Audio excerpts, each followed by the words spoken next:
Kali ini saya akan berbagi informasi tentang cara pembuatan aplikasi rapor deskripsi. Karena panjangnya video ini, maka akan saya bagi menjadi beberapa seri. Dan ini adalah video seri yang pertama atau seri 1 yang hanya membahas tentang apa-apa yang dibutuhkan dalam pembuatan rapor deskripsi. Mari kita langsung saja menuju ke materi. Cara membuat aplikasi rapor deskripsi itu ada beberapa macam yang harus kita perlukan. Di antaranya yang pertama itu adalah yang harus kita butuhkan itu data sekolah. Nah, data sekolah itu nanti akan menginput data-data di sekolah itu, yang setelah diinput nanti akan kita masukkan rumus dan akan tersebar atau terkonfirmasi ke seluruh bagian-bagian yang ada pada rapor deskripsi ini. Jadi untuk data sekolah ini contoh formatnya seperti apa? Seperti ini adalah data sekolah yang kita butuhkan untuk terkonfirmasi nanti ke seluruh bagian rapor. Dalam data sekolah ini tertera nama sekolah, alamat sekolah, dan seterusnya sampai tempat dan tanggal pembagian rapor. Kemudian yang kita butuhkan selanjutnya untuk pembuatan rapor deskripsi ini yang kedua adalah data siswa. Data siswa, nama, tempat tanggal dan sebagainya itu nanti akan terinput di data siswa ini, dan setelah diinput di data siswa nanti kita masukkan rumus dan akan terkonfirmasi ke seluruh bagian yang ada pada rapor deskripsi itu, termasuk pada rapor yang di print out yang diterima siswa di setiap kenaikan kelas ataupun setiap semester. Data siswa contoh formatnya adalah seperti ini. Ini data siswa. Maaf ini. Data siswa.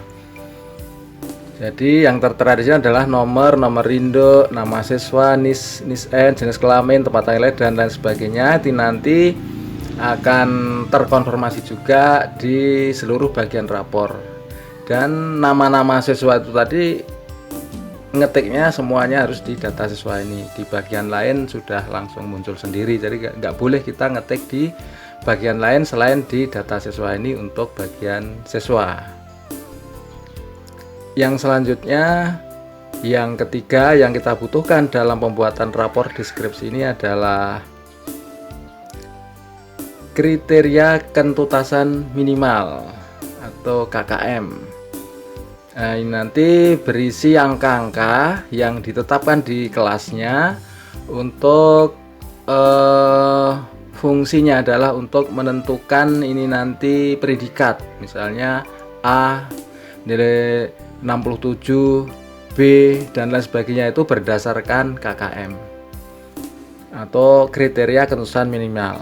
Nah, format KKM itu adalah seperti ini. Nah, ada nama mapel, kemudian KKM-nya berapa per mapelnya. Setelah itu nanti baru kita masukkan rumus agar predikatnya A, B, C-nya di sini. Nanti akan kita pelajari rumus-rumusnya ini di seri berikutnya.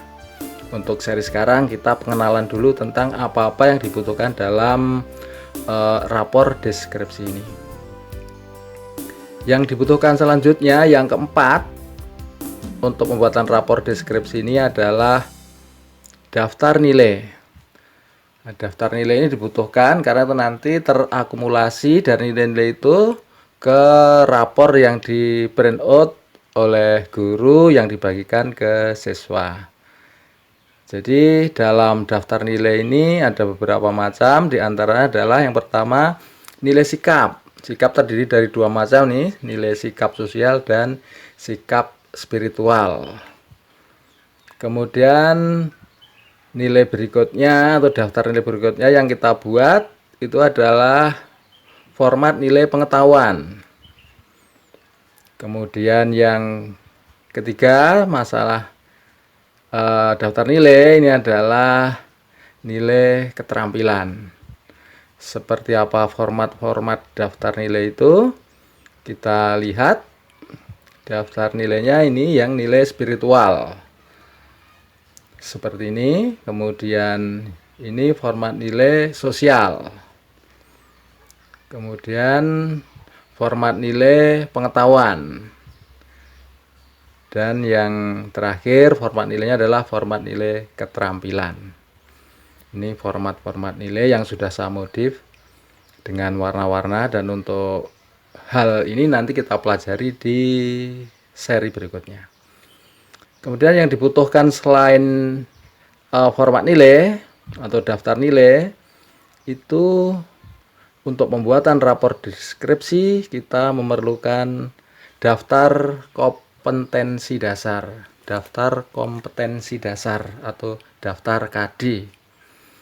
Daftar KD ini fungsinya untuk apa tuh? Nanti untuk membuat deskripsi di rapotnya itu. Seperti apa daftar KD itu? Kita lihat daftar KD-nya seperti ini. Ini KD untuk pengetahuan, dimulai dari angka 3, 3.1, 3.2, dan ini KD untuk keterampilan, dimulai dari angka 4, 41, 42, 43 dan sebagainya. Kalau 42 nggak dipelajari di semester tersebut, ya 42 nggak ditulis dalam daftar KD ini.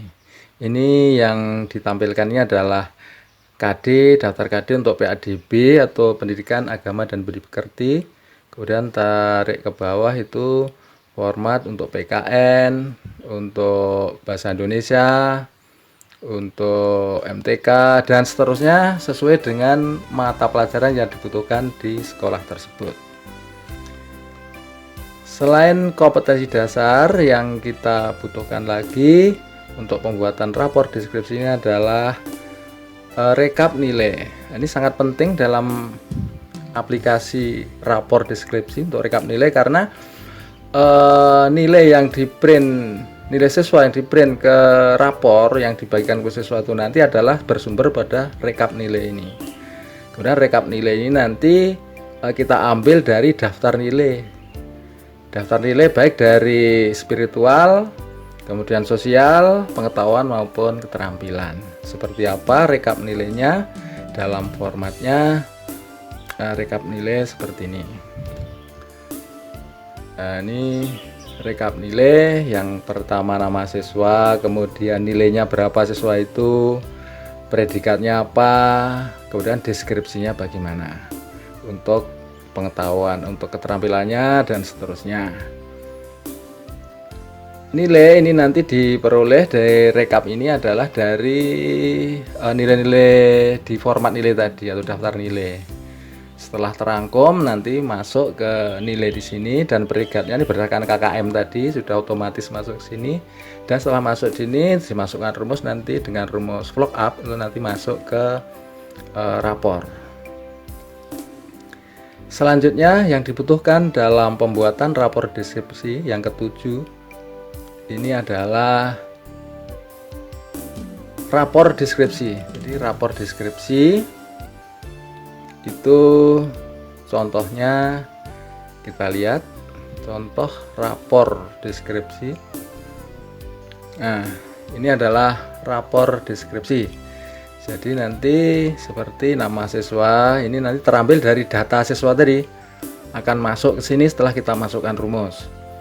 Kemudian NISN, nama sekolah dan sebagainya. Jadi ini diambil semuanya dari rekap. Rekap tadi diambil dari beberapa macam di sebelumnya, itu dari, kalau nilainya dari daftar nilai, kalau data sekolahnya dari data sekolah, kalau daftar siswanya dari daftar siswa. Itu nanti akan langsung muncul di belangko rapot ini, dan belangko rapot kita bikin hanya 1 lembar walaupun siswanya banyak, karena setelah kita klik nanti ini siswa pertama si namanya Ahmad Maulana. Kemudian dalam belangko ini juga kita print siswa yang nomor 2, namanya Tumen ini misalnya kan. Kemudian kita print lagi nilainya untuk si Paijem. Kemudian siswa nomor 4 kita print lagi namanya Kampret dan lain sebagainya.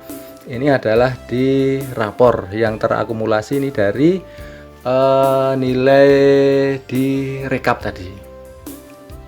Nah, bagaimana cara pembuatan ini dan bagaimana rumus yang harus kita masukkan akan kita pelajari pada seri berikutnya. Yang seri sekarang kita hanya pengenalan apa-apa yang dibutuhkan dalam pembuatan rapor deskripsi ini.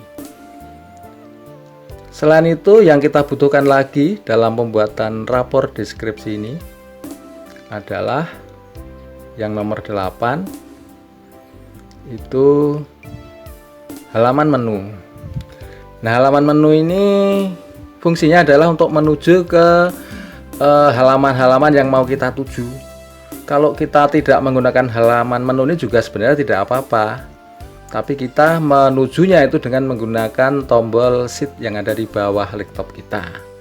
Kalau kita bikin halaman menu seperti apa halamannya, contohnya seperti ini halaman menu. Nah, halaman menu ini sebenarnya kita menuju ke data siswa, kita klik, udah masuk ke data siswa. Kita kembali lagi, kita masuk ke mau menilai nih, nilai PKN yang pengetahuan, ya kita klik di PKN, di pengetahuan. Kemudian kita kembali lagi, oh kita mau cetak rapornya, kita klik di cetak rapor.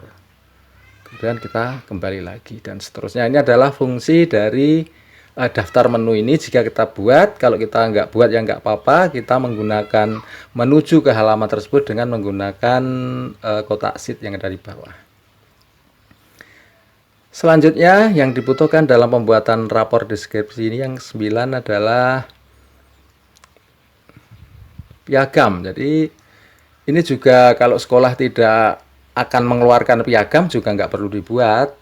Tapi kalau sekolah setiap tahunnya atau setiap semester pembagian rapor mengeluarkan piagam bagi yang juara 1 sampai juara 3 misalnya, itu langsung akan bisa di print di aplikasi ini untuk memberikan piagam bagi yang juara. Seperti apa piagamnya kita lihat.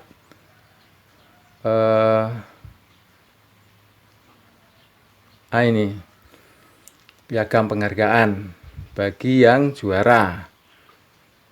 Jadi misalnya juara 1 Tumen, kemudian setelah klik kita print lagi untuk memberikan piagam kepada juara 2. Nah, juara 2-nya Dalina. Print lagi untuk yang juara 3 si Kampret juara 3 dan seterusnya. Ini dan rumus-rumus ini nanti akan kita pelajari pada seri berikutnya. Kemudian yang dibutuhkan apalagi dalam pembuatan rapor, nah, rasanya hanya itu saja untuk hal-hal yang dibutuhkan dalam pembuatan rapor deskripsi. Namun jika kita tambah lagi, seperti akan kita masukkan buku induk di situ, bisa juga kan? Buku induk, kemudian yang lain-lain juga bisa dimasukkan. Namun yang prinsip sebenarnya ini saja yang dibutuhkan untuk pembuatan rapor deskripsi. Saya rasa kali ini cukup sekian tutorial kita tentang pengenalan apa yang dibutuhkan dalam pembuatan rapor deskripsi ini. Dan untuk lebih lanjut, seri-seri berikutnya akan kita pelajari cara-cara pembuatannya, masukkan rumus, angka, dan sebagainya, sehingga kita sampai akhir bisa mengeluarkan atau print out dari rapor yang akan dibagikan kepada siswa.